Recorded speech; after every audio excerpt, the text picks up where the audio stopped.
L'organisme Montréal International dévoilait ses résultats 2016 en termes d'investissement qui vient de l'étranger, qui viennent de l'étranger dans la ville de Montréal, avec des chiffres records qui iraient de pair, notamment avec l'arrivée du président Trump aux États-Unis, la montée du populisme en Europe. Notre journaliste Floriane Barny a assisté à la conférence de presse qui a été donnée pour l'occasion. Bonjour Floriane. Bonjour Julien. Alors, Floriane, quelle a donc été la part d'investissement étranger à Montréal durant l'année qui vient de s'écouler? Tu as des chiffres pour nous? Eh bien oui, les investissements directs étrangers ont atteint un record en 2016, 1,35 milliard de dollars. C'est une augmentation de 35% par rapport à 2015. Et pour vous donner une idée, cela représente 15% de la croissance du PIB québécois. Et cela a permis la création et le maintien de 3240 emplois dans la métropole. Donc qu'est-ce que ça confirme? Bien, ça confirme que Montréal est une ville qui attire les investisseurs étrangers plus que jamais. Alors il faut préciser que c'est dans des secteurs bien précis, comme les technologies de l'information et des communications, l'aérospatiale ou encore l'agroalimentaire, qui sont des secteurs extrêmement compétitifs à Montréal. Et les investisseurs, d'où viennent-ils? Eh bien principalement d'Amérique du Nord et de l'Europe.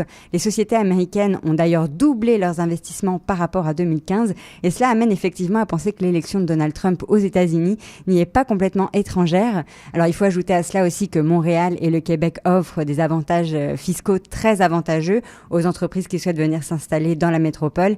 Et c'est parfois cet argument, en fait, qui va décider les entrepreneurs à sauter le pas. J'ai rencontré Hubert Bolduc, président directeur général de Montréal International, qui est donc un organisme sans but lucratif financé aussi bien par le secteur privé que par les gouvernements du Québec et du Canada, et qui a pour mandat d'attirer à Montréal des investisseurs, organisations et travailleurs internationaux. Hubert Bolduc qui me parlait notamment de la nécessité de maintenir les avantages fiscaux pour ces entreprises. On sait, quand on compare Montréal avec 20 autres villes similaires, de taille similaire en Amérique du Nord, Montréal a des coûts de production les moins dispendieux. Mais c'est sûr qu'on ne peut pas se priver d'un crédit d'impôt, par exemple, dans le jeu vidéo, dans le cinéma, parce que nos compétiteurs directs, Toronto, Vancouver, Boston, ont ce type d'incitatif. On sait que c'est payant pour les gouvernements. Montréal International reçoit des sommes de l'ordre de 10 millions, à peu près, des différents paliers de gouvernement. Puis les retombées fiscales, donc les retombées des emplois que nous attirons ici ou que nous créons ici, sont de l'ordre de près de 200 millions. Donc, je pense qu'au final, Montréal sort gagnant, puis le Québec sort gagnant avec les crédits d'impôt qu'on a en place actuellement. Alors, celui qu'on entend, Hubert Bolduc, président directeur général de Montréal International. Il nous parlait de fiscalité. Tu nous en parlais aussi, Floriane, il y a un instant. À part la fiscalité, qu'est-ce qui attire les investisseurs à Montréal? Bien, c'était justement le discours du maire Denis Coderre qui était présent à cette présentation de Montréal International, tout comme le ministre responsable de la région de Montréal, Martin Coiteux. Ils ont d'ailleurs tous les deux salué le travail de Montréal International. Alors, pour monsieur le maire, Montréal reste attractif pour ce qu'elle est et non pas à cause des crises dans les autres pays ou des avantages fiscaux qu'elle offre. Il l'a qualifiée de The Place to Be, l'endroit où il faut être, car elle regorge de talents et de start-up prometteuses.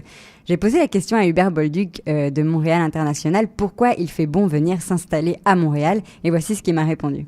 Effectivement, je pense que Montréal, en termes de place to be, pour emprunter au vocabulaire du maire, c'est effectivement un endroit agréable où le coût de la vie est assez abordable. C'est un endroit sécuritaire.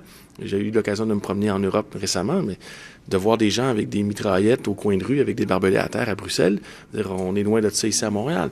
Donc, pour tous ces facteurs, pour le fait que Montréal est un peu l'Europe en Amérique du Nord. C'est un peu une symbiose de l'Amérique et de l'Europe en même temps. Donc, on a beaucoup de gens qui veulent venir ici pour y vivre, pour y travailler, pour y établir une famille, pour y étudier, puis c'est tant mieux.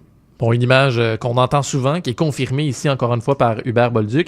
Et Floriane, l'organisme est optimiste et confiant pour l'avenir. Oui, il affirme que les secteurs phares donc de Montréal que l'on a cités tout à l'heure étaient toujours en pleine croissance et que le potentiel de Montréal pour attirer les investisseurs étrangers était toujours à son apogée.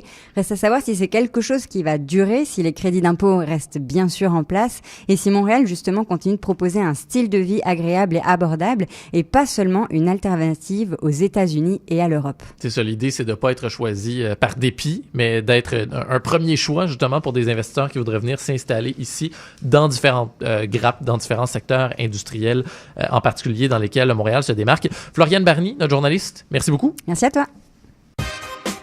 Le sport à CIBL 101.5.